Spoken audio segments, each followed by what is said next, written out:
کی نماز پہ ہم للہ الحمد کیوں کہتے ہیں؟ میں نے کیا کہا تھا للہ الحمد کے بارے میں؟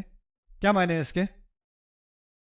ہم صرف اللہ کے لیے، اور وہ تو کسی مشرک کی مخالفت میں آپ کہو گے نا کہ ہم صرف اللہ کے لیے، تو آپ عید کی نماز پڑھنے جا رہے ہو، اس میں کہاں مشرکین آ گئے؟ عید کی نماز کھل کر تکبیر کرنا یہ فتح مکہ کے بعد ہوا ہے، جب بت سارے ٹوٹ چکے، اور اب مسلمان نماز پڑھنے جا رہے ہیں پہلی دفعہ، اور مکے میں اس بات کا مظاہرہ ہو رہا ہے کہ اب سے حمد صرف اللہ کے لیے ہوگی، اب بڑائی صرف اللہ، اللہ اکبر، اللہ اکبر، لا الہ الا اللہ، اللہ اکبر، اللہ اکبر، وللہ الحمد۔ وہاں اس بات کی سینس بنتی ہے، اور اسی کو ہم ہمیشہ سیلیبریٹ کر رہے ہیں، اسی فتح کو۔